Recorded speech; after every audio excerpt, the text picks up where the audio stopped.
Hi everyone, Shawn Thompson here, spiritual counselor and psychic medium, owner of Inner Healing. I thought today I would jump on the live video and share some secrets and details about a day in the life of a medium. And what it's really about is what it's like to be a medium. And I'm going to go over the good, the bad, and the ugly, because being a medium is a tough job, but it's very, very fulfilling. And so I thought at first I would start with the ugly part of what it feels like to be a medium.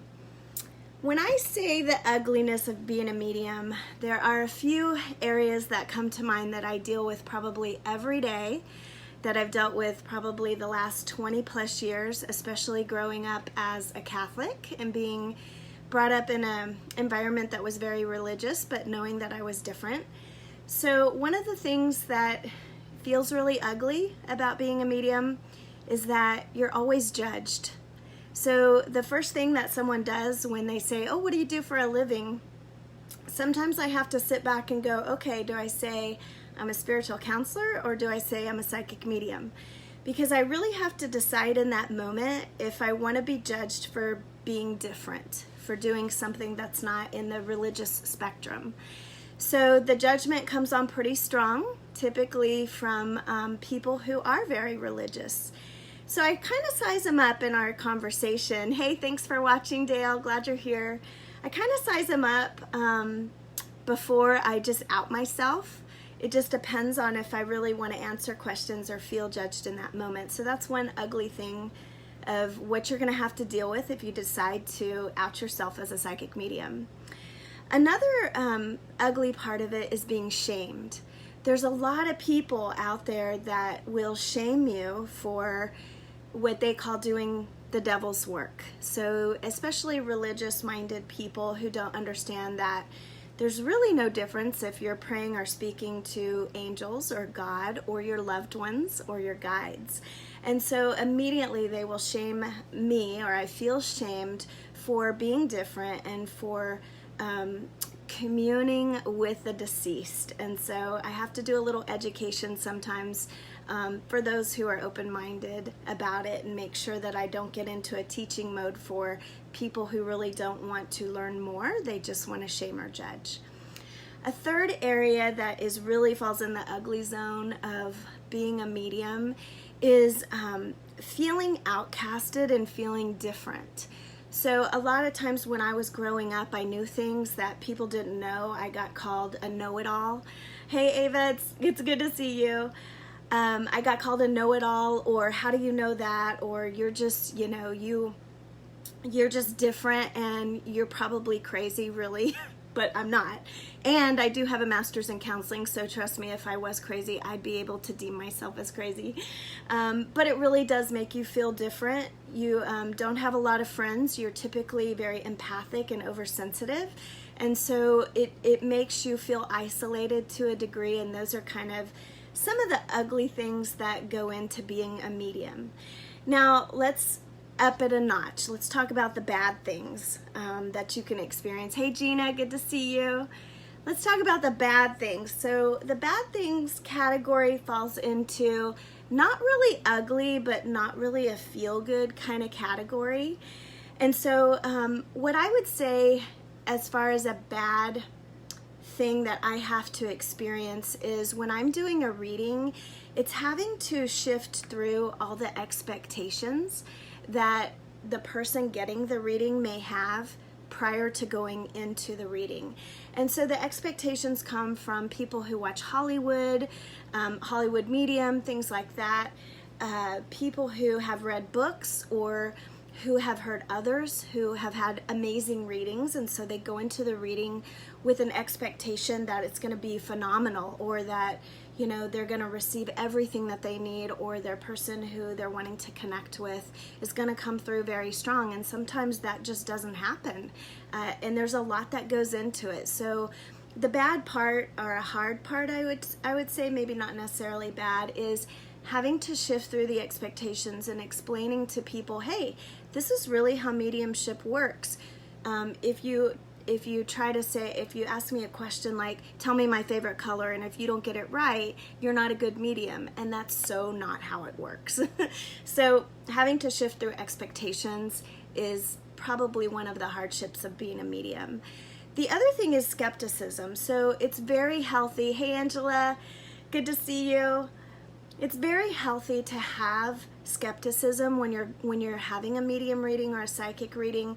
You always want to be skeptical, but not to the point where you're going to test the medium who's giving you a reading, because let me tell you what happens when you test the medium. Immediately, my ego engages because I want to be right. I want to help you. I don't want to tell you things that would lead you astray or would scare you or would not be correct. I have a lot of professionalism and ethical background and just integrity of who I am, so I want to be right. So the immediate reaction, if you're skeptical to the point of where you're going to test your reader, it's going to make them tense up and be nervous and want to over deliver, which is not how intuitive work works, and it's not how your loved ones are able to make that strong connection when they're trying to come through with messages. So healthy skepticism is really good, but testing your reader or coming into a session where you're already questioning their validity or their ability or comparing them to another medium reading that you've had can be really stressful for the medium reading for you. So just think about that when you go into your reading. The other thing that I would say is really challenging, and I would put in the bad category of being a medium, is people wanting free readings.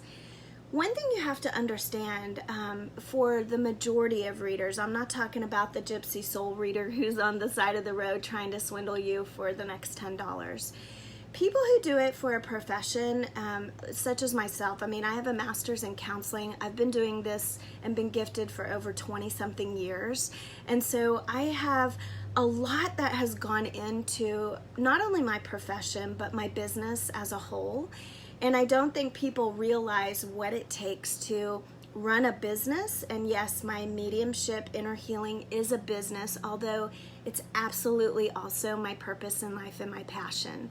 But it is my business. And so it probably cost me over, I would say, upwards of $7,000 a month just to have a business. Okay, and so the money that I charge, whether it's in the $300 range, whether I run a special for $99, all of that does kind of fall into the category of the business sense, which a lot of people don't understand. They want the quick reading, they want the $9.99, and so and then they move into the ugly part of shaming or judging you for charging for your services. And so I try to tithe my best every month. I run specials, I do free readings at times.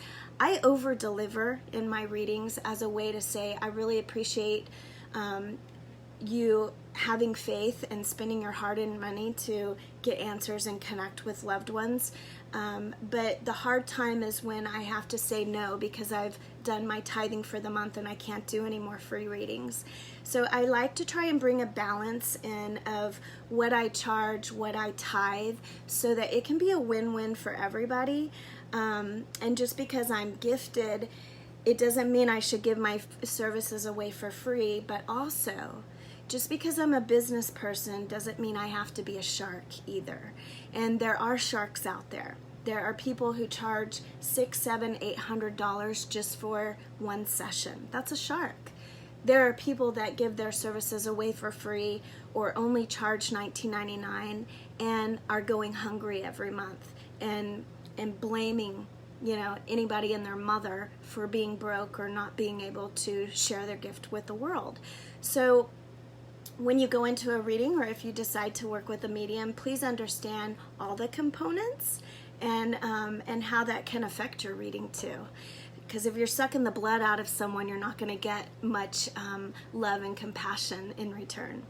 So the other thing that I would put in the bad category of being a medium is people are scared of you. I mean, people will put on the foil cap when I'm coming down the road because they're worried about what I know about them or what I would find out or, am I trying to scam them or get in their brain? Trust me, I don't care what you did this morning. I don't care if you had sex, if you ate chocolate and you're on a diet. I really don't care.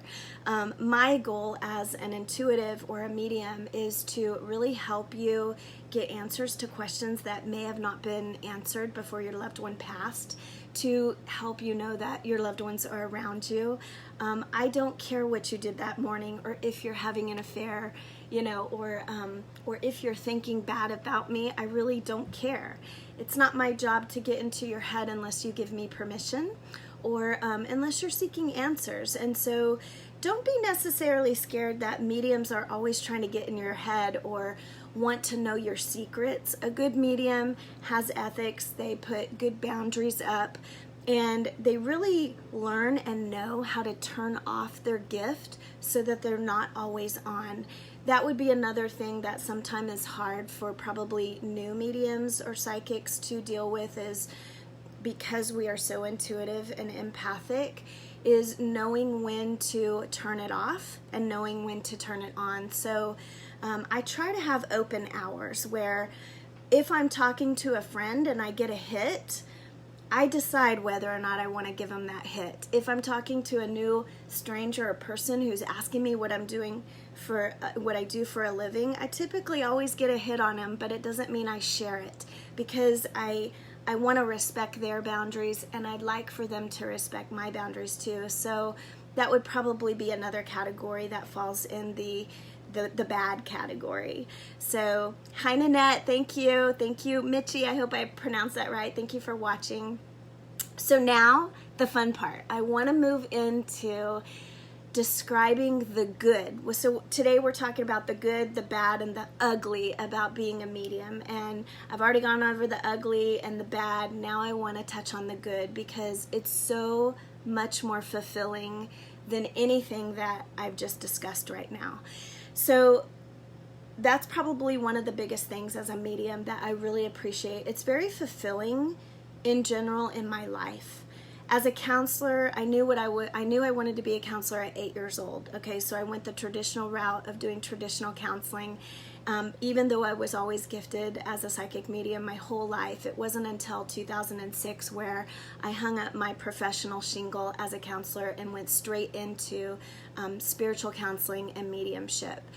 And once I did that, once I jumped ship and I was strong enough to go, I'm going to use my gift for the good and take it beyond the level of what counseling can provide, especially with those who are grieving. And it was really scary to do that. I'm going to do another video on that story. But once I was able to step into my gift and reading for people, the healing that it brought to those, immediate healing. I'm talking healing the heart. I'm talking understanding all the mind drama and squishing that. I'm talking closure that it brings for people who didn't get to say goodbye or want to know what's going on with their loved ones. That part of the fulfillment of what I do for a living, I could do it all day long for the rest of my life and not charge anything and be fulfilled. That's how powerful that fulfillment is, when you know who you are and you step into that gift and you deliver it. So that's my favorite thing about being a medium. Another cool thing about being a medium is I get the inside scoop. Now, don't get me wrong. It's hard to do a reading for yourself. You really have to trust your intuition. You have to trust those hits that you get. And when I really need the inside scoop, I go to another medium so I can just sit back and be shown that information. But when you learn how to tune in, and everybody can do this, okay? I'm not special just because I'm a medium and I was gifted from God or had, an experience where I crossed over into the light. It doesn't make me special. It just makes me more connected, but you can develop that too. But I have inside scoop. I can access and know what's coming for the most part. I can feel intuitively where my gut is, and I can pay attention to those hunches which come more often because I'm not always worried or always busying myself. And I teach people how to do that too. So if you're interested in learning mediumship or opening up to your intuition, get in contact with me. I can totally help you how to do that. So knowing the inside scoop is definitely a positive and a good thing. Another thing is the healing that it provides for others. So I was a counselor since 1999, a traditional counselor, and the healing that comes out of counseling is really healing for the mind. And a lot of people will spend thousands of dollars and years in therapy trying to move through all that mind drama and not get any healing from the heart. So when you practice mediumship or go to a medium, you can really heal at very deep levels that counseling just can't do. And as a traditional counselor starting off, when I started seeing the results of when I would work with people through just a simple mediumship reading or through like my program Words Left Unspoken, Healing the Heart After Loss, I saw profound results so much quicker, and they were so much more powerful than just the traditional counseling sessions that I was doing. Now, the benefit in working with me and why I love what I do is because you not only get the connection to your loved ones and your guides across the veil, you can't take the counselor out of me. So you're going to get that support for your mind and your heart. You're going to get that inner wisdom, the academic knowledge that I have in a session. And I love that. I love being able to, yes, it's absolutely healing for the heart, Eva.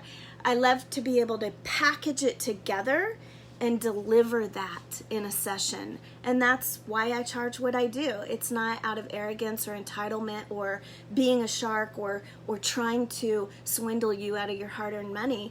It's because when you sit with me and you do a reading, you're getting the real deal and you're getting the whole package. This is what I'm here to do. I knew since I was 8 years old. I love what I do. It's not only healing for the person I'm reading for, it's healing for me. So that's another pro in being a medium. So I just want to kind of go over the good, the bad, the ugly. So the ugly, being shamed, being judged, and being kind of outcasted. The bad, people testing you, being skeptical, having expectations, wanting to be right and accurate, and really sifting through all the mind drama, and people wanting free readings, and not understanding that we all have gifts or talents. I mean, you don't ask for electricity for free from the electric company, right? Then why should you ask free services from anybody? But that's not to say that I believe people should tithe their time also. I think that's important. And the good, which is it being very fulfilling, helping and healing others, connecting, making that true connection with people, which in traditional counseling, the therapist makes a connection, but they can't share their stories, their inner wisdom. They have to be more academic. The healing that it provides for others, it's a deep healing. It's not just healing for the mind, it's healing for the heart. So the combination of the two provides profound results, and that's extremely fulfilling as a medium. And the closure that it provides to people who are missing their loved ones or didn't get to say goodbye. I love that, and being in tuned and having the inside scoop. That's the other positive. So I really hope that I have hey Shelly, thank you for joining, Victoria too. I really hope that this kind of sheds some light, especially for those of you who are gifted and thinking about stepping into your own business of being an intuitive healer, a psychic medium, even a Reiki master, anything. Once you're strong enough to step into that and you're not scared of the bad and the ugly, the good way far outweighs anything that you will sacrifice or go through, because it's tied to your purpose. And for those of you who feel that calling, whether you move into it as a business owner, doing it as a business, or simply do it for your own renewal and health and well-being, and just share your gift with others, it doesn't matter which way you want to use it. It's extremely healing, and it's extremely fulfilling. So I really hope that anybody who's interested in developing their gifts, get a hold of me. If you're interested in taking that jump and stepping into your own spiritual business, get a hold of me.